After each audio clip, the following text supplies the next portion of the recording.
नमस्कार. दुपारचे 12 वाजता बुलेटिनमध्ये तुम्हा सर्वांचं स्वागत. मी कल्याणी दीक्षित. बुलेटिनची सुरुवात एका ब्रेकिंग न्यूजनं. नाशिकच्या एका मेडिकल कॉलेजमध्ये लिफ्टचा अपघात झाल्याची माहिती सध्या समोर येते. नाशिकच्या एमव्हीपी मेडिकल कॉलेजमध्ये लिफ्टचा अपघात झालाय. महिला कर्मचाऱ्याच्या अंगावर लिफ्ट पडली. लिफ्टमध्ये वस्तू ठेवत असताना लिफ्ट अचानक कोसळली. या गंभीर घटनेमध्ये ज्योती अहिरे नामक महिला कर्मचारी जखमी झाली. घटनेनंतर मेडिकल कॉलेज परिसरात मोठी खळबळ उडाली. मेडिकल कॉलेज प्रशासनाकडून अद्याप स्पष्टीकरण देण्यात आलेलं नाहीये. आडगाव पोलिसांकडून सध्या घटनेची चौकशी सुरू आहे.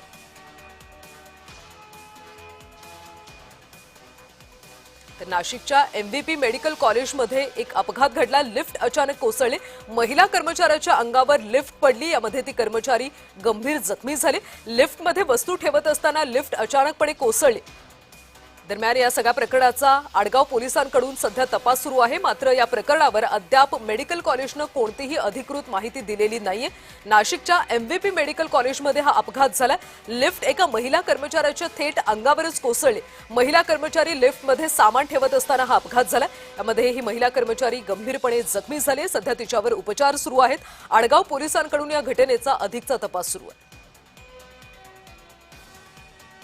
नाशिकमधून एक महत्त्वाची बातमी सध्या समोर येते. अपघात झालेला आहे. लिफ्ट अचानक कोसळलेली आहे. यामध्ये एक महिला कर्मचारी जखमी झाल्याची माहिती मिळते.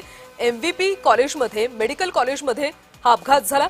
लिफ्ट अचानक एका महिला कर्मचाऱ्याच्या अंगावर कोसळली. या लिफ्टमध्ये सामान ठेवत असताना ही लिफ्ट कोसळली. यामध्ये ही महिला कर्मचारी गंभीरपणे जखमी झाली. आणि अधिकचे अपडेट्स घेऊयात आमचे प्रतिनिधी किरण गोटूर यांच्याकडून. किरण, लिफ्ट अचानकपणे कोसळल्याचं कळतंय. या संदर्भात काय अधिकची माहिती आहे? आणि नाशिकच्या आडगाव परिसरात असलेल्या मेडिकल हॉस्पिटलमध्ये ही संपूर्णपणे घटना घडलेली आहे. एक महिला कर्मचारी, खरं तर याच हॉस्पिटलमध्ये या महिला कर्मचारी काम करतात. ते लिफ्टमध्ये काही वस्तू ठेवत असताना अचानक लिफ्ट खाली कोसळली आणि महिलेच्या अंगावर लिफ्टचा काही भाग जो आहे तो एकूणच कोसळला. अशा पद्धतीची घटना घडलेली आहे आणि या संपूर्ण घटनेमध्ये ही महिला गंभीर जखमी झालेली आहे. पण या संपूर्ण घटनेसंदर्भात अद्याप हॉस्पिटलकडनं मात्र काही जे अधिकृत स्पष्टीकरण मिळू शकलेलं नाहीये. हे लिफ्ट अंगावर पडूनच जे आहे ही महिला जखमी झालेली आहे. अशा पद्धतीचा आरोप जे आहे ते महिलेच्या नातेवाईकांनी केलेला आहे. आता या महिलेला त्याच हॉस्पिटलमध्ये ज्याच्या उपचारासाठी दाखल करण्यात आलेला आहे आणि एकूणच अधिक जी चौकशी आहे ते नाशिक पोलिसांकडनं केल्या जातात.